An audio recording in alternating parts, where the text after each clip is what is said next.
Cabral Libi, bonjour. Bonjour à vous et bonjour à tous ceux qui nous suivent. Qu'est-ce qui a motivé l'initiative de l'opération 11 millions d'inscriptions que vous avez lancée au Cameroun? Deux choses ou deux motivations. La première, c'est combler un déficit d'intéressement des populations à la chose politique, puisque nous sommes à un an pratiquement de 4 scrutins au Cameroun. Pourtant, il n'y avait, selon les chiffres officiels donnés par l'organisme qui organise les élections et les CAM au Cameroun, que 6,5 millions d'inscrits en décembre 2016, alors que la refonte du fichier électoral a commencé en 2012. Et la dernière élection présidentielle, c'était en 2011, les dernières législatives, c'était 2013, et en 2011, il y avait 7,5 millions d'inscrits. Donc 6 ans plus tard, nous serions à 1 million de moins, alors que la population, elle a augmenté de plus du quart. Ça, c'est la première raison. Et la deuxième raison, c'est l'impératif de mobilisation des masses pour l'alternance au Cameroun. Je l'ai toujours dit, on a un système vieux de 35 ans, et la désaffection populaire est en partie justificative de cette perpétuité d'un système qui a échoué en plusieurs points. Mais il ne m'appartient pas à moi de faire partir ou de provoquer l'alternance. C'est la décision du peuple, et moi je ne comprends pas qu'un peuple qui souffre de plusieurs choses, liées notamment à l'échec d'un système de 35 ans, ne veuille pas se mobiliser pour cela. Eh bien, les raisons sont diverses. D'aucuns estiment que le code électoral est verrouillé, que l'appareillage de l'élection au Cameroun est verrouillé. Du coup, beaucoup se disent que ça ne sert à rien de s'inscrire, ça ne sert à rien de voter, puisque ça produira le même résultat. Et je dis à mes compatriotes, non, rien, mais alors rien ne peut résister à la pression populaire. Il suffit que nous nous levions, que nous votions en masse, que nous nous inscrivions en masse. Si nous voulons choisir à nouveau Paul Biya et son équipe, ce sera au moins la volonté du peuple.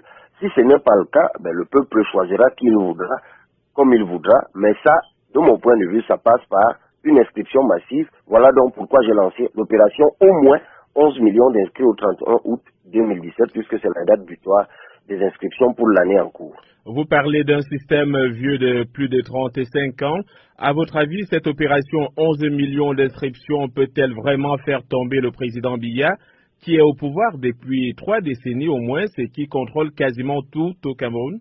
D'abord, nous le savons tous, en matière politique, que déboulonner un système aussi vieux que celui-là, ce n'est pas chose facile. Souvent, même les révolutions populaires les plus violentes n'ont pas souvent réussi à déboulonner un système. Mais justement, il y a que l'élection demeure, de mon point de vue, la seule modalité susceptible de renverser un tel système. Moi, j'y crois. Peut-être même que les schémas de violence observés jusqu'ici, un peu partout en Afrique, ont montré aussi leurs limites. Oui, un leader peut tomber, la tête peut être coupée un matin, mais le système demeure.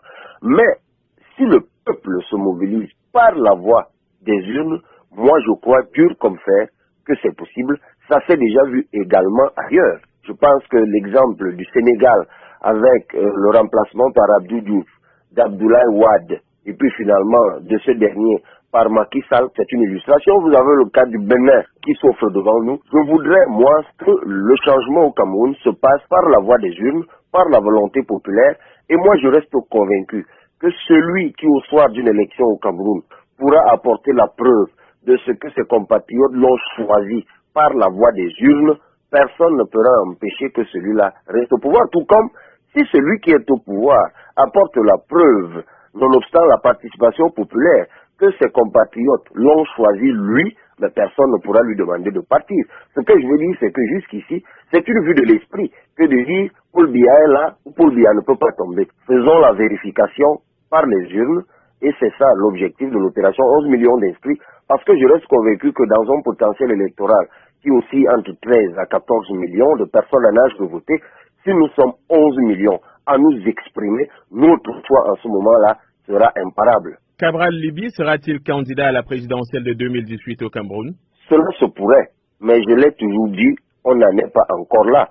D'ailleurs, je suis aujourd'hui même de ceux qui partagent l'idée d'une candidature unique de l'opposition. Je fais partie de ceux qui partagent l'idée des primaires citoyennes, parce qu'une fois de plus, Ce n'est pas une affaire d'ego. Je sais pourquoi vous me posez la question, parce qu'en fait, il y a 3 ou 2 mois, il y a eu un buzz énorme au Cameroun dès que j'avais annoncé mon entrée en politique et que je serais porteur d'un projet de société. Il y a un énorme buzz qui est né avec des affiches d'ailleurs, Cabral Libye président. Moi, je me suis senti honoré, et c'est d'ailleurs toujours le cas, d'être le choix de mes compatriotes. J'ai appelé ça l'appel authentique du peuple, en contre-pied à ces appels montés que nous connaissons au Cameroun, qui sont généralement adressés au président Paul Biya, qui, je le rappelle, a 85 ans déjà. Je me suis senti honoré par cet appel authentique de mes compatriotes, et je leur ai dit, d'accord, si vous voulez que je sois candidat, certainement vous voulez me lire le moment venu. Mais comment me liriez-vous si vous n'êtes pas déjà inscrit sur les listes électorales?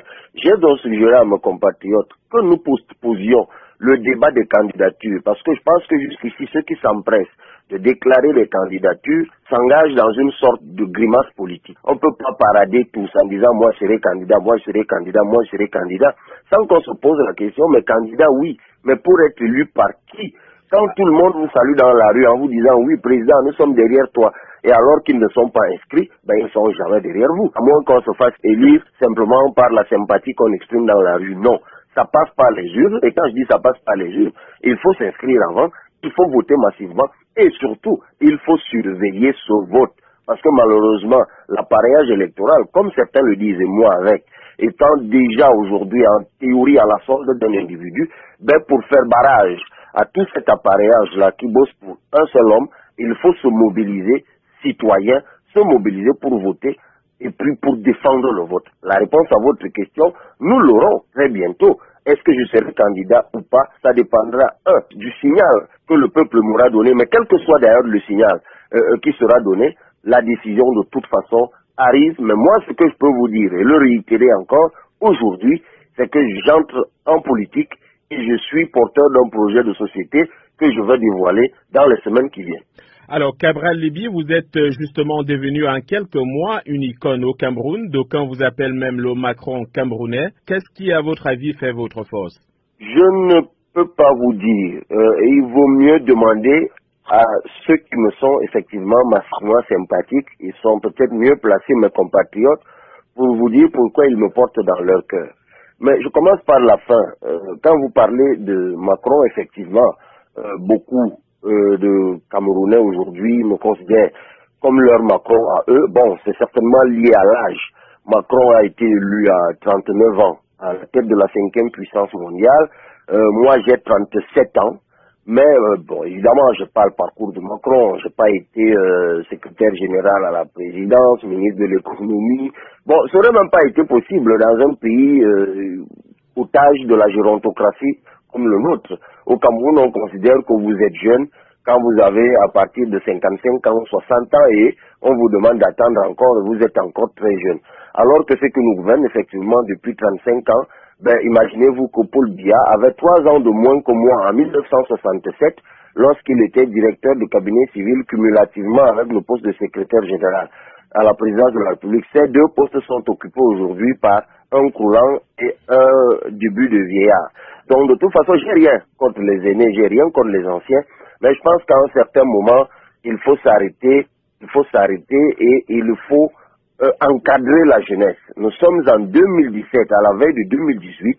Aujourd'hui, le Cameroun a besoin de rafraîchir la classe gouvernante. L'autre raison peut-être pour laquelle mes compatriotes me sont aussi sympathiques, c'est certainement aussi ma constance. Je rappelle quand même que ça fait 13 ans que beaucoup m'ont découvert.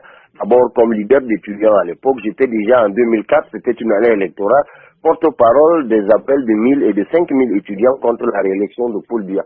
J'ai toujours pensé qu'il fallait l'alternance au Cameroun et que c'était un impératif absolu. Ça n'a pas attendu que j'ai mes 37 ans. À 24 ans déjà, je le pensais.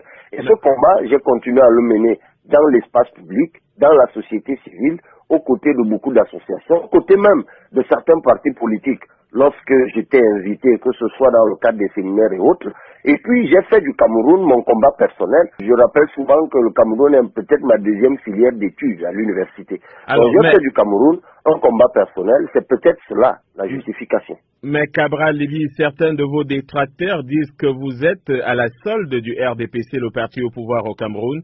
Que leur répondez-vous? Que c'est une... comment je peux appeler ça?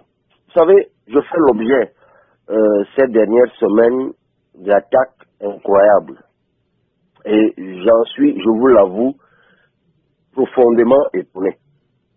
Que quelqu'un, simplement parce qu'il a demandé à ses compatriotes, je n'ai pas encore confirmé ou annoncé ma candidature à l'élection présidentielle. Je n'ai même pas encore été placé à la tête d'un parti politique. J'ai juste demandé à mes compatriotes, inscrivons-nous en masse sur les listes électorales, me reposant sur la petite notoriété que j'ai acquise au fil des années par le combat que j'ai mené. Simplement parce que je demande à mes compatriotes de s'inscrire. Je demande 11 millions d'inscrits. Je suis taxé de tout. Il y a une littérature abondante qui va dans ma vie. Ils disent que j'ai vendu des notes à l'université. J'ai agressé et violé des filles. J'ai pris des sommes d'argent. D'ailleurs, ce matin encore, je lisais une publication prétendument du Code, une association que vous connaissez bien. On dit que je suis aux États-Unis, envoyé par l'État du Cameroun, par les services de renseignement.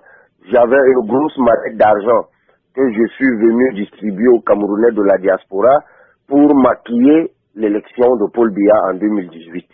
Je trouve ça inacceptable.